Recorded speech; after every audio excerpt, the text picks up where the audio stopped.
Welcome to Truth in My Days, where we defend the Word of God against the challenges of men. Hello, folks. Today we're going to look at how good is the evidence for the resurrection of Jesus. Came across this video called The Resurrection. The evidence is pathetic. Lo and behold, it is by Jon Cohen. Now, we've reacted to 3 of his videos in the past, relatively short videos, and they were all uniformly terrible. We debunked everything he said. It was strike 1, strike 2, strike 3, Cohen out. This one is a little bit longer though, so we're going to have a look at this and see if he has any case to make. He seems to have a call-in show, and on this particular one, he is asking people to give evidence for the existence of God. One caller comes in and offers the evidence of the resurrection. This after Cohen said that belief in God is silly.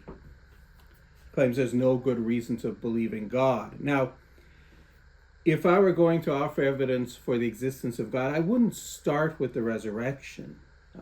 Even the Bible points to something else as proof of the existence of God in Romans chapter 1, verses 18 to 23. That's what I would go with. The existence of the world, the things that are created, prove there's a God. We know now from the laws of science, we've discovered that no naturalistic explanation is possible for the world and the life in it. And so God must exist. We did a more detailed video on that. So if you're interested, you could look it up. It's called, Can We Prove the Existence of God? Easily. I would go to the resurrection then when the question becomes, okay, God exists, which God? And the resurrection is what we would use to prove Jesus and his claims, and therefore the God of the Bible, the God of Christianity. He is the only true God. So we will take up Cohen's video from the point where he's getting into the evidence for the resurrection. He claims rightly that we would need extraordinary evidence to believe it, but that is exactly what we have. So let's look at this. What's being claimed, right? You are now saying that this supposed historical event that happened justifies us believing that there's a creator of the universe who's some kind of personality. That's an enormous claim to make, right? You grant me that. That's a huge claim, right? It's a life-changing claim. Of course. So would you agree that the quality of evidence that we would need in order to justify a claim like that would be enormous? Because it's such a huge claim with ramifications for everything, it would turn upside down everything we believe about cosmology, biology, physics, everything, almost all of science, almost everything we hold to be true would be under question if this was actually true. Really? That's an interesting claim. I wonder what exactly acknowledging the existence of God would overturn in the fields of science, or whether Cohen even understands science at all. Because science, as a methodology to learn about the operation of the natural world, is something that was developed in and only in Christian societies by Christians who believed in the existence of God. Somehow it didn't stop Christians believing in God. It didn't stop them from making all of the scientific developments, discovery of the laws of thermodynamics, the laws of electromagnetism, the Gibbs free energy equation, universal gravitation, and so on. What exactly would Cohen point to that would overturn all our beliefs about science, etc.? Well, you can't point to anything. There's nothing in genuine science, which is the study of how the natural world operates, that would be affected by believing in God. The only thing it would overturn would be the fact that you would have to do real science and stop with these kind of theoretical claims about a naturalistic origin to the world. And that's a claim that should be debunked and should be discarded. Let's continue. The level of evidence we have for the resurrection is pathetic. We've got more evidence for the miracles of Satya Sai Baba than we have for the resurrection. And by more, I mean like thousands of times more. Okay, Let's stop right there. The evidence for the resurrection, says Cohen, is pathetic. We have more evidence for Satya Sai Baba, and by that he means thousands of times more. It's very hard to believe that he could say that with a straight face. Let's compare the two. Okay? Who, first of all, is Satya Sai Baba? For those who don't know, he was an Indian guru. He was born in India in 1926. In 1940, he started producing miraculous deeds and making some candy appear.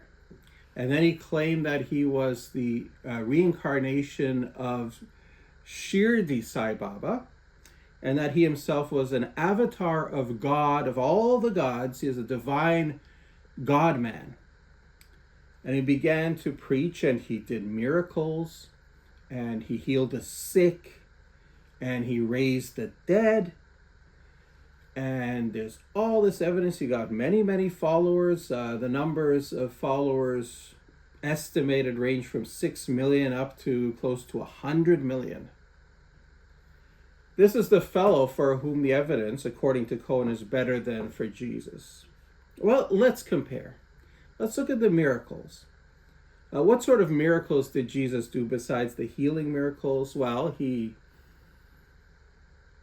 stilled the sea, stopped storms, turned water into wine, materialized enough meat and bread from 5 loaves and 2 fish to feed 5,000 men, and have enough left over for 12 baskets for his disciples. Pretty impressive miracles. Not even looking at the healing ones. Let's look at what Sai Baba did as miracles. Well, he would materialize trinkets, small valuables, rings, necklaces, and watches from thin air to give to his disciples. He would also pour copious quantities of holy ash from his fingers into an empty urn. So in other words, what he was doing were the standard sleight of hand conjuring tricks that any half-decent stage magician can do. They were not miracles, they were magicians' tricks. The Indian Science and Rationalist Association, various international documentaries have shown this. They actually filmed him doing these things and then played it in slow motion to show that these were simple sleight of hand tricks. The holy ash that materialized actually came out of a capsule hidden in his hand, which he then crushes with his thumb to make the ash appear. What about the healings? Well, we know what kind of healings Jesus did. Made a withered hand, restored as whole as the other. Healed people who were blind, including those who were born blind. Caused paralyzed people to get up and walk. Caused the deaf to hear. Those are pretty impressive healing miracles. Let's compare Sai Baba. Sai Baba would go to sick people and say, "You'll be healed." Now, some sick people got better, as sick people do, and others didn't. With no correlation to what Sai Baba said. No actual healing by his part. What about the supposedly raising the dead? There was one account, only one, of one of his American followers, a fellow called Walter Cowan, who in 1971, we were told, died and then was subsequently raised by Sai Baba. The problem with that account, it's been investigated by a British journalist, Mick Brown, by another fellow called Erlunder Haraldsson. They interviewed the doctors of Cowan, and the doctors said, oh no, Cowan wasn't actually dead. He was sick, but he wasn't dead, and he recovered. So much for the miracles of Sai Baba. We can also point out that Sai Baba prophesied that he would die at the age of 96, be healthy until the last moment. He actually missed it by 12 years. He died at age 84 and was not in good physical shape at the time. And, oh yeah, he's still dead. So I cannot understand how Cohen could possibly make the claim that the case for Sai Baba is better than Jesus, the case for Jesus, let alone thousands of times better. It's very hard to understand how a person who's actually conversant with the facts could make that claim. Well, let's go on. Let's look at the evidence we have for the resurrection. We have nothing written down until Gospel of Mark, which was 30 to 40 years later. So word of mouth, gossiping amongst people in a pre-scientific, highly superstitious culture in which every Tom, Dick and Harry was being resurrected and every other person was claiming to be a messiah. Then eventually, 30 years later or 40 years later, you get the gospel written down. And then you get the other gospels after that, which are largely, well, certainly Luke and Matthew copying from Mark, all disagreeing with each other about certain key details. Nobody can agree what's actually happened. 0 eyewitnesses. Accounts of eyewitnesses as reported to other people who said there were eyewitnesses, which is not eyewitnesses. All we have is a big pile of hearsay decades later. I wouldn't accept that as evidence for a parking violation. Okay, let's stop again. Nothing was written down except the gospel books. So nothing was written down except the gospel books. So things were written down. The gospel books were written down. They were not written down 30 to 40 years after, with the exception of the gospel according to John, which was published 32 years after Jesus' ascension. But Matthew was published 8 years after, Mark was published 10 years after, and Luke was published 15 years after, according to the actual hard evidence we have on this. The idea that people were superstitious is what's called chronological snobbery. It's true they didn't understand as much about the operation of the natural world as we do, but that doesn't make them gullible. They knew dead people don't come back from the dead. They were they were more directly familiar with death than we are today. We're very much separated from it by hospitals and undertakers. The idea that, these people are superstitious, so they could just believe somebody came back from the dead is nonsense. Or even for those miracles. When Jesus healed the paralytic in Mark chapter 2, the people commented, we never saw anything like this.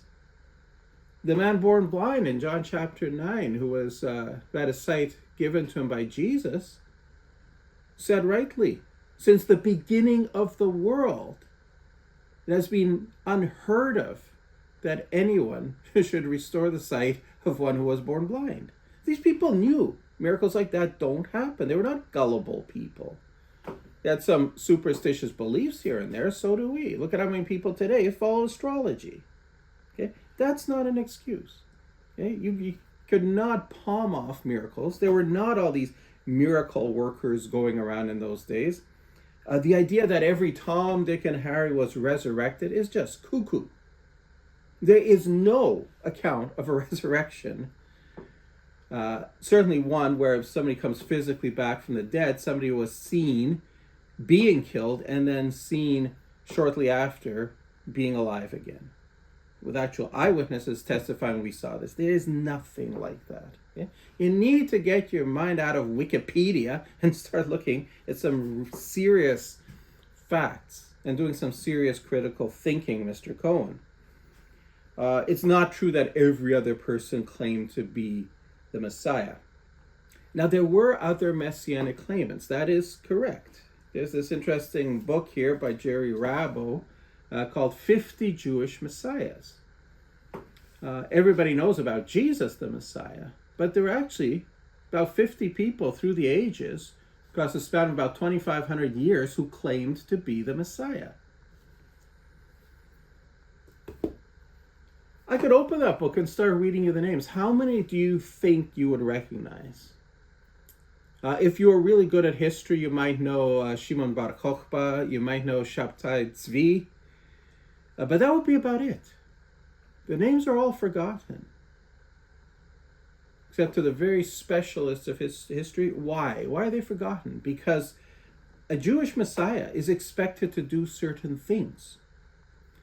And a Jewish Messiah who doesn't do those things, is simply killed and stays dead, is a fake. And nobody follows them after that. Nobody makes up stories saying, oh yeah, this guy came back to me, let's follow him. Because they know he can't deliver. Why would they follow him?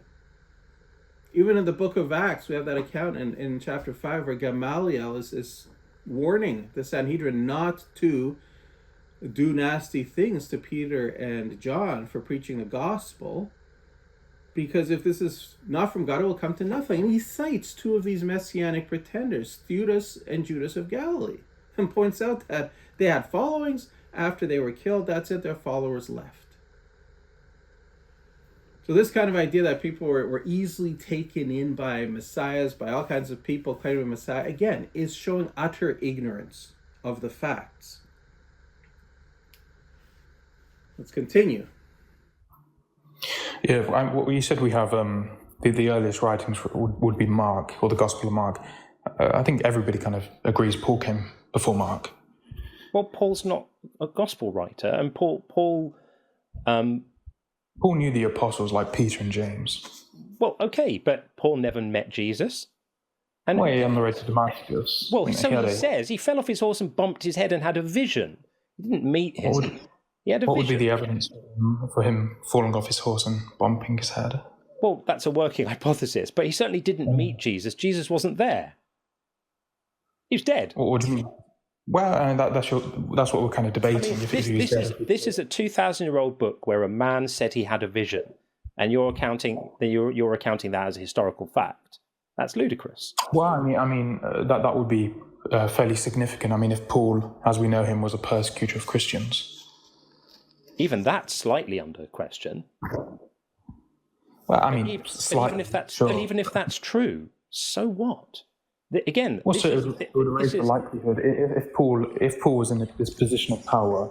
He's on the road to Damascus with his traveling companions. He has what he thinks is this vision of the risen Jesus, and then he changes to the point he's eventually martyred. I think this raises the likelihood even a little bit. I think you would agree with that. Story in a book. Once again, we have a load of nonsense from Mr. Cohen.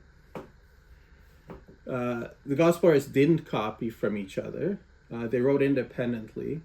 They were eyewitnesses. They were not writing it on hearsay. The evidence that we have, and it's good evidence from people in a position to know, early writers who some of whom knew an apostle or knew people who were trained by the apostles, who tell us that Matthew, the apostle, wrote the gospel according to Matthew. Mark was the agent of Peter who wrote down the gospel according to Mark, but it was Peter's testimony. And John was the apostle who wrote the gospel according to John. John the apostle was the closest personal friend of Jesus. And they're writing their own testimonies of what they saw and heard with their own eyes and their own ears. They were not following hearsay evidence. They didn't copy one from the other. Again, these are things that you're going to hear claimed in sources like Wikipedia and liberal scholarship. They don't match the evidence. They simply don't. And Cohen is not giving us any evidence to support any of these claims. He's just making bald assertions. Now, at this point, the caller, I don't know why, he gives up on the gospel and says, oh, look, we have the testimony of Paul. And I wouldn't go that way, because it's the testimony of the actual apostles in the gospel books that are the gold standard. That's what he should be sticking at. But anyway, he makes a segue into talking about Paul, and Cohen doesn't take that very seriously. He says Paul just had a vision. Why take that seriously? Let's return to the substance of his arguments. Earlier you said we should have, this kind of overwhelming amount of evidence, or what would that kind of look like? Well, it would look like contemporaneous historical evidence, for example. I mean, in the book of Matthew, the ground opened up and zombies came out and walked into town. The living dead walking into town, walking around, going to the shops and saying hello to people. No one thought to mention it. The ground opening up and all the graves opening, and not a single contemporary historian anywhere thought to write this down? I mean, they write down every tax increase or census or what the weather was like or whatever, but nobody thought to write this down? I mean, this is preposterous. So I'm asking, if the resurrection was true, what would we expect to find? Well, we might expect to find some contemporary extra-biblical historical evidence for it. And I don't mean Tacitus writing 100 years later about the existence of Christians, or Josephus having passages interpolated into his testimonium, either in the under Eusebius. I mean some actual proper contemporary historical evidence other than what's in the storybook itself. Okay, so now Cohen appeals to the fallacy of personal incredulity, and he gins up this account. The one he's talking about is in Matthew chapter 27, starting at verse 51. After Jesus dies, it says, "The veil of the temple was torn in two from top to bottom, and the earth quaked, and the rocks were split. And the graves were opened, and many bodies of the saints who had fallen asleep were raised. And coming out of the graves after his resurrection, they went into the holy city and appeared to many." Now, you'll notice that Cohen played up this story. I think, oh, they went and said hello to everybody and so on, and the earth split. That's not what it says. Graves opened, saints came out. Exactly who the saints are, we don't know. New Testament refers to saints as believers in Jesus. It's usually thought that these were Old Testament saints. We don't know that. It might have been people who believed in Jesus who died before the resurrection took place. If they were Old Testament saints, would people have recognized them? Did somebody living in AD 33 know what, say, Moses looked like? No. You think contemporary historians should have recorded that? How many would have even known about it? And who would have recorded it? What source are you going to call? What sources do we have for what happened in that period in Palestine? What ancient source do we have? What historian do you think would have recorded it? Well, there was gospel books, and there was Josephus, who was born in the year 37. So where exactly should this have been recorded, Cohen, other than in the gospel book?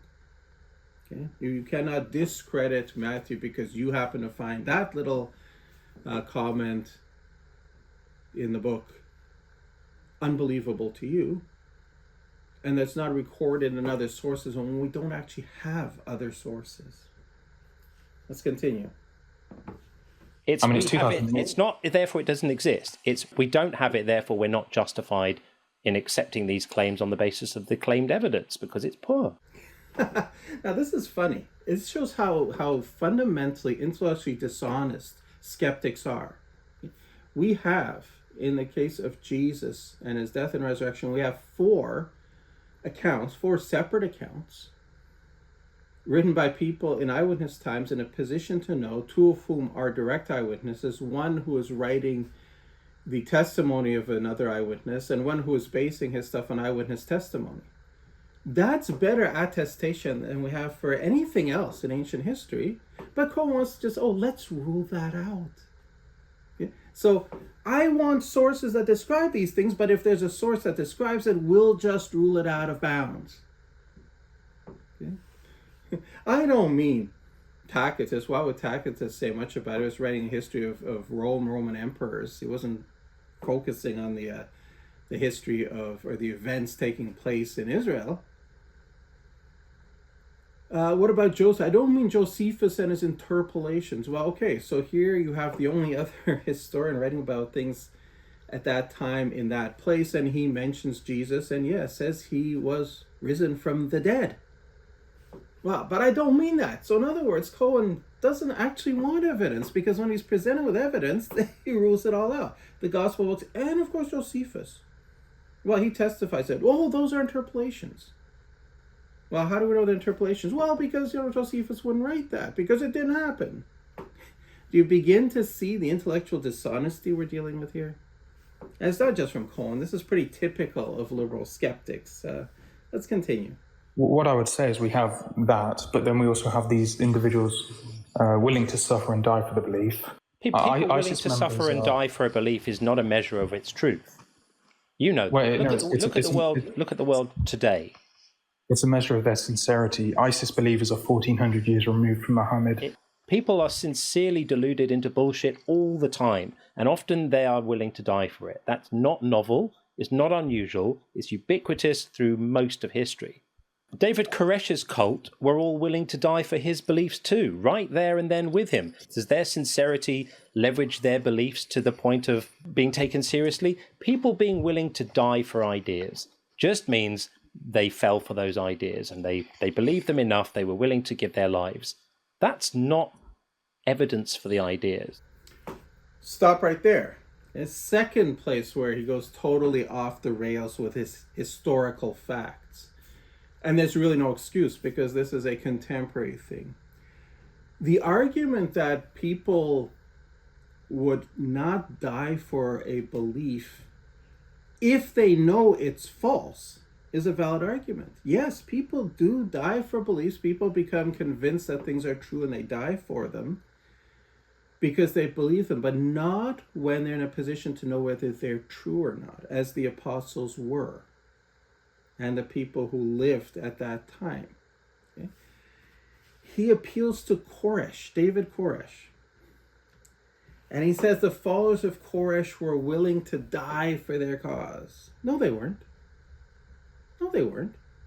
You may not remember Koresh. I remember it. It was happening while I was in seminary, actually, back in 1993.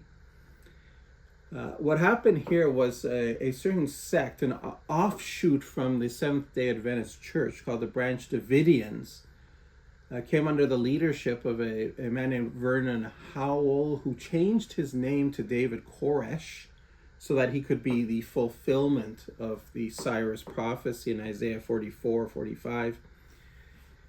And he had a little compound, and he had followers there, about 100 or so, some of them children, who were probably not there because they believed it, but they were there because their parents took them there. And the FBI got a report that maybe Koresh is storing up firearms in his compound. So the ATF went out and got a warrant to search the property. Unfortunately, the Branch Davidians found out by happenstance that this raid was coming, and they ambushed the ATF officers. There was a gun battle. 4 ATF officers were killed, 6 Branch Davidians were killed. And this led to a 51-day standoff, a siege. Compound was surrounded by the FBI. They were negotiating, trying to get these people to come out, give up and come out. And they didn't. After 51 days, the Attorney General decided it was time to bring an end to this. And they stormed the compound. They brought in tanks to drive through the walls of the buildings. There was gunfire. Still debates about who was shooting, whether both were shooting. I believe the FBI claimed they didn't fire. But while they were driving through the compound, knocking down walls, 3 fires broke out. And investigations after cleared the FBI said they didn't start the fires. The Branch Davidians did. The surviving Branch Davidians said, no, we didn't. It was the tanks were knocking over kerosene lamps. Whatever the truth of the matter is, the point is, these people died, but they didn't die for their faith. They were in that compound. They didn't expect to die. They didn't expect that the tanks would storm the place and fires would break out.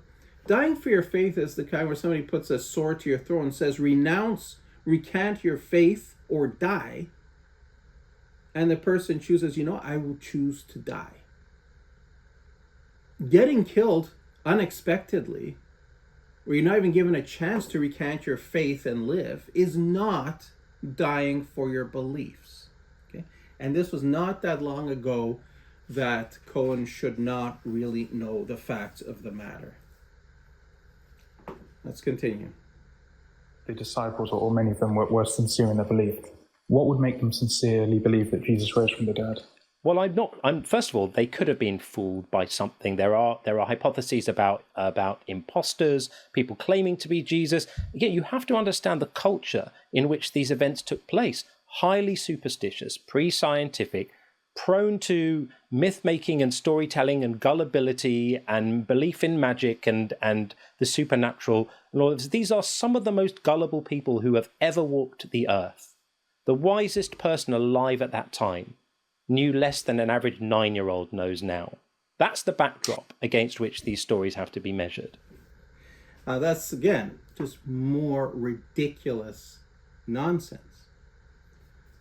First, again, the people were not primed to believe these things. Once again, I remind you of this. Jesus was not the only one to make such claims. Nobody who followed any of these other messiahs ever, they must have loved their messiahs, none of them ever made up these kind of stories. You know why? Because if you follow a person that you consider to be the Messiah and you love him, and then he turns out to die and stay dead, you don't feel, let's bring him back. No. What do you feel? You feel betrayed. You feel lied to. You feel angry because this guy who made these promises was a fake. Okay? It seems to me the gullibility here is not on the part of the people who believe Jesus rose from the dead. It seems to be on the people, gullibility is on the part of people like Cohen, who can offer such kind of nonsensical attempts to explain away the resurrection. Maybe imposters fool him. Sure. A guy that you followed for 3 or 4 years, intimate contact, you ate with him, you shared experiences with him, you had memories formed together. We can conjure up an imposter, from the mystery movie of the week, who just happens to look just like Jesus, has the same wounds in his hands and feet, which he showed to his apostles. And he could spend 40 days with them, eating and drinking and talking, and no memories come up. Hey, Jesus, you remember when we were in Bethany and this happened? And the apostles like, what happened in Bethany? Come on, Cohen. Let's continue. So maybe they were emotionally invested. He was probably a much loved leader of his little gang. He was a wacky itinerant rabbi who went around. He got himself killed for breaking the blasphemy laws and saying the wrong things, and he was a criminal. He broke the laws, and they were probably heartbroken that their dude had got nailed to a tree. So they were emotionally in a situation where they were ready to be fooled. Essentially, they were primed for it. None of this is remarkable. What's remarkable is that people 2,000 years later, with such an absolute poverty of decent, proper evidence for any of this stuff, would think that it's plausible, let alone likely. Who would be tricking them in this hypothesis? Mistakes. They could be mistaken. They could, again, you said they were tricked. I'm asking, under the hypothesis. Tricked by the situation, right? Tricked by the situation. I don't mean someone was setting out to deceive them. I mean, they were primed to be fooled by the situation. It happens. People in emotionally heightened states are not always their best selves, even if they don't come from such, superstitious backgrounds. Oh, I see. So it's not imposters after all. They're tricked by the situation. That must be a really sneaky and clever situation to fool people into believing that their friend came back from the dead. So, do we have any counts of the disciples or the apostles rejecting the resurrection? We don't need any. No, I'm just asking, do we have any? No. Not as far as I know. But I don't care about that, because all I'm seeing is a cult sprung up over this guy who had died and supposedly been resurrected. There's loads of people who have supposedly been resurrected, right? Aristeas was supposedly resurrected, died in a soap shop, and there's much more contemporaneous historical evidence as to his supposed resurrection than there ever was for Jesus. But I assume you don't believe he was legitimately resurrected. We have a higher level of evidence for other resurrection stories than we have for Jesus. What evidence would be higher than what we have for Jesus? Contemporaneous historical accounts from multiple writers over things like the resurrection of Aristeas. Okay, let's stop right there. And this is where, I'm sorry, Cohen has lost every shred of credibility that he never really had in the first place. He actually claims that loads of people have supposedly been resurrected, which is not true. But then he appeals to the case of Aristeas. He says Aristeas was supposedly resurrected, died in a soap shop, and there is much more contemporaneous historical evidence as to supposed resurrection than there ever was for Jesus. Okay, let's look at this much more evidence and see what we see. Probably most of you have never even heard of Aristeas, so let me tell you. Aristeas was a semi-legendary Greek poet. There is one and only one account, not four, one account of Aristeas's resurrection. It's written by Herodotus, the Greek historian, in his book Histories, volume 4, paragraphs 13 to 16. This is the only account, and this is what it says. The birthplace of Aristeas, the poet who sung of these things, I have already mentioned. I will now relate a tale which I heard concerning him, both at Proconnesus and at Cyzicus. Aristeas, they said, who belonged to one of the noblest families in the island, had entered one day into a fuller's shop when he suddenly dropped down dead. Hereupon the fuller shut up his shop and went to tell Aristeas' kindred what had happened. The report of the death had just spread through the town when a certain Cyzicenian, lately arrived from Artaca, contradicted the rumor, affirming that he had met Aristeas on his road to Cyzicus and had spoken with him. This man, therefore, strenuously denied the rumor.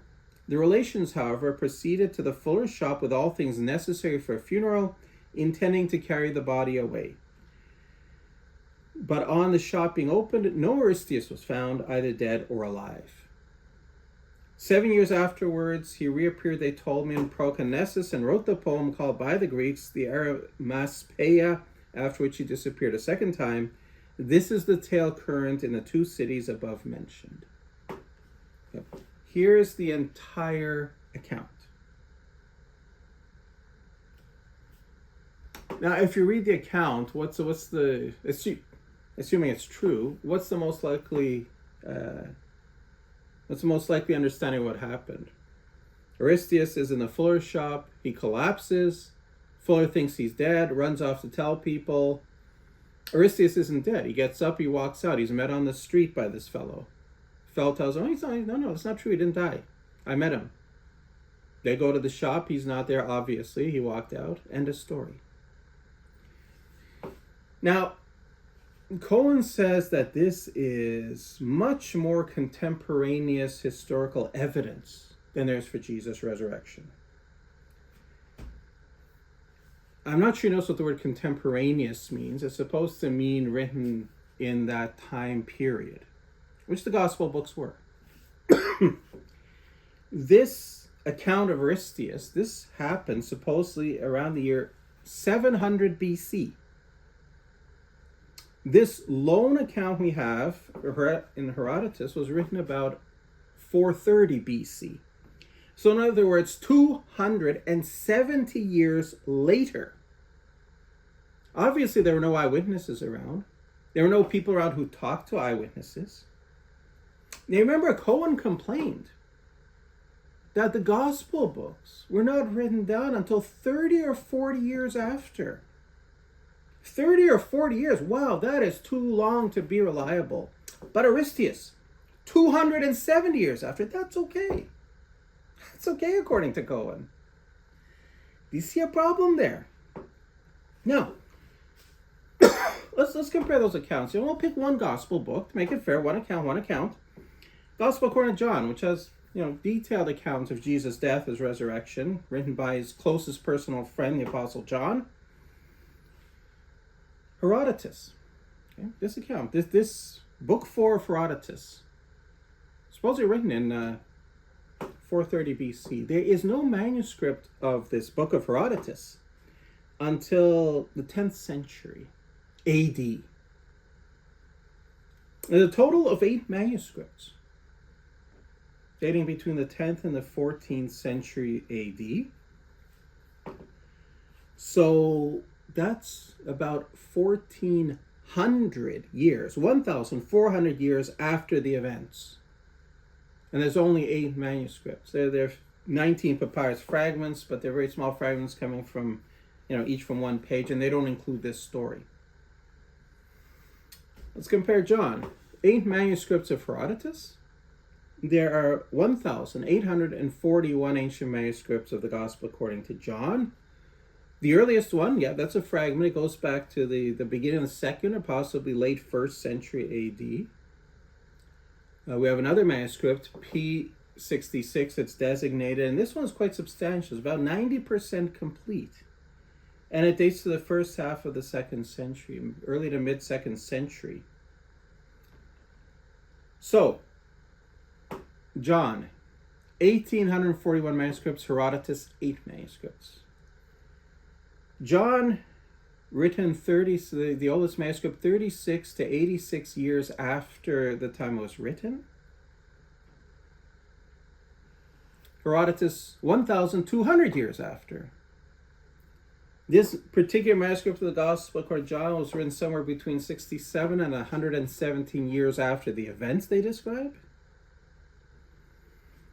This one account of Herodotus, written 1,400 years after the accounts. And yet, Cohen has the chutzpah to say that there's much more contemporaneous historical evidence for Aristeas' resurrection than there ever was for Jesus.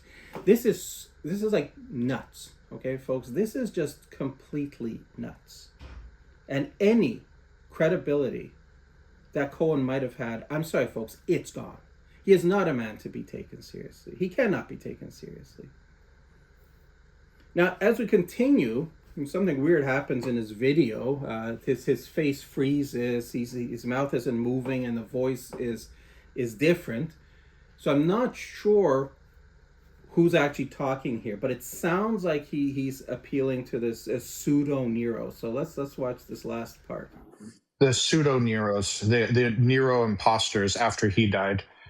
I've heard of it, but no, I've not read into it. Yeah, there were 3 different events. I heard someone else discussing it, so I looked it up. So I apologize, I don't know the details, but there's a Wikipedia page on it they discuss like the pseudo-Neros, and basically imposter Neros after he died, that people believed was like a resurrected Nero, that actually went to war for him. And there were 3 different ones, all successfully ended up having followers.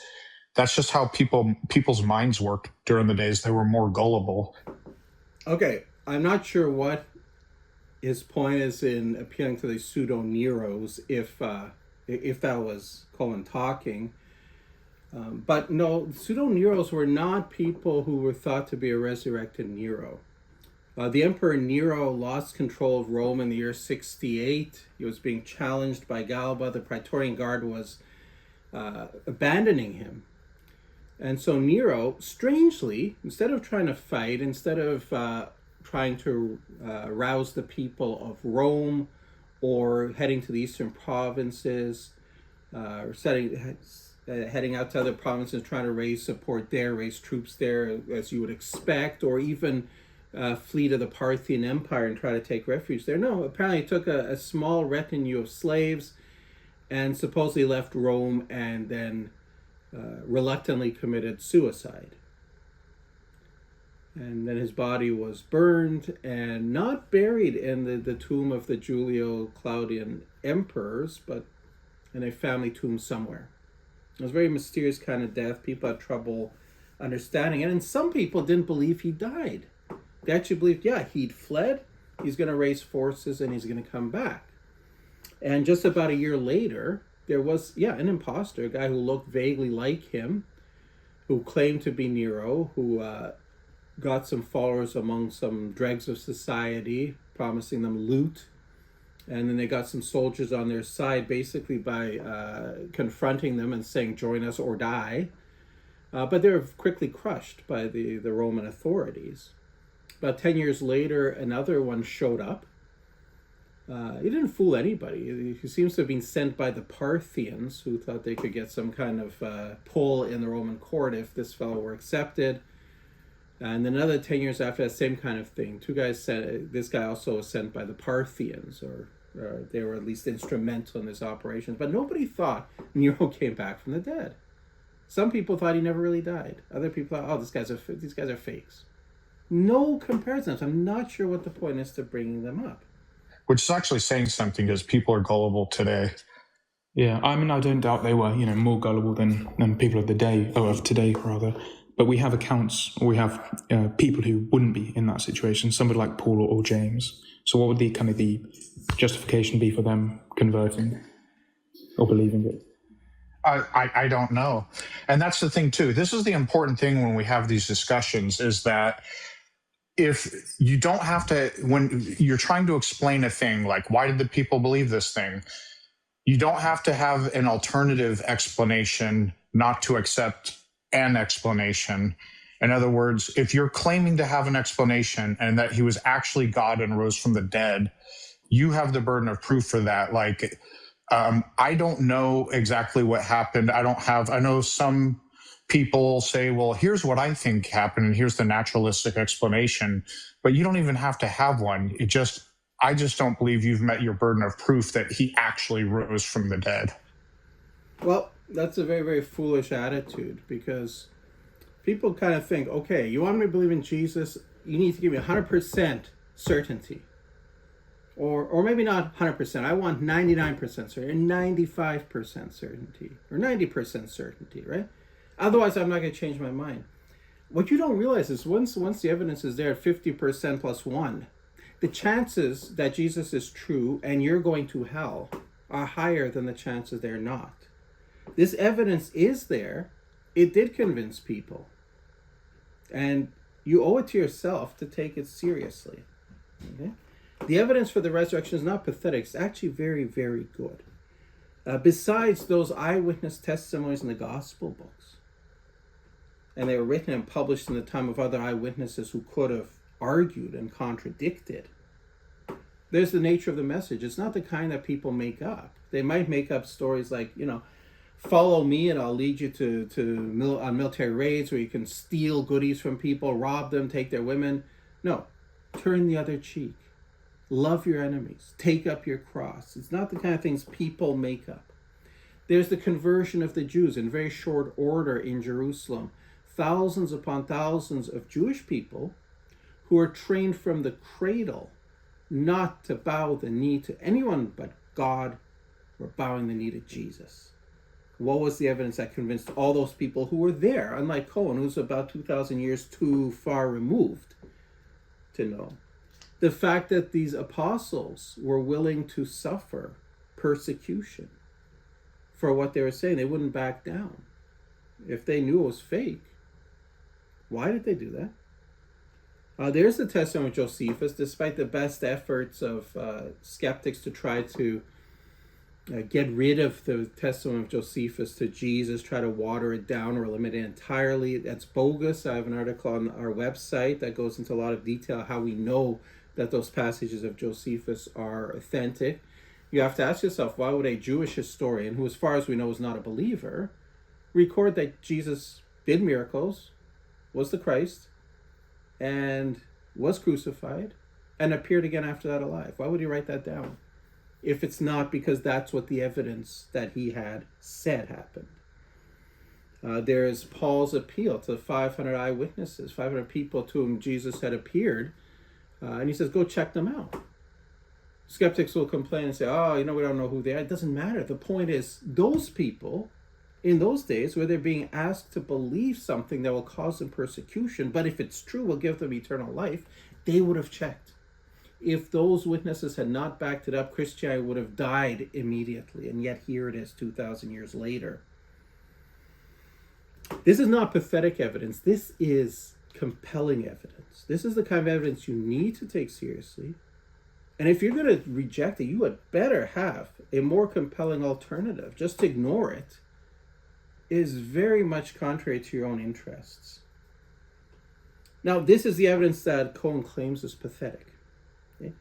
Cohen, who claims the evidence for Sai Baba is 1,000 times better, which is absolute nonsense. I don't see how he could even make that statement. Who claims that there is better contemporary evidence for the resurrection of Aristeas, which is absolute nonsense. The Branch Davidians were willing to die for their faith as opposed to being killed unwillingly for their faith. How does somebody make claims like this that are so contrary to the facts? Either this is colossal ignorance, or it seems to me there's some kind of deception going on here. Either way, Jon Cohen is not a serious man. He has no idea what he's talking about. You cannot take him seriously. There's no point to listening to him. Are people more gullible then than now? Not really. It's not true. They didn't understand everything we do about science, but they knew people don't come back from the dead. They knew people born blind don't get their eyes back. Not without God doing it. We know more about how the natural world works today. Sure, we have better technology, yes. Same time, how many people are checking their astrological horoscopes every day to find out how things are going to go today? How did Sai Baba, with the conjure stage tricks, get 6 to 100 million followers? And talking about gullible, what about those who follow this atheist creation myth that violates the known laws of science we've discovered, yet still hold on to it? And if you want gullible, how does Jon Cohen have 12,000 followers? We're just as gullible today as ever. So, in conclusion, the evidence for the resurrection is not pathetic. It's compelling, it's powerful, it's decisive. What's pathetic are Cohen's ludicrous arguments against it.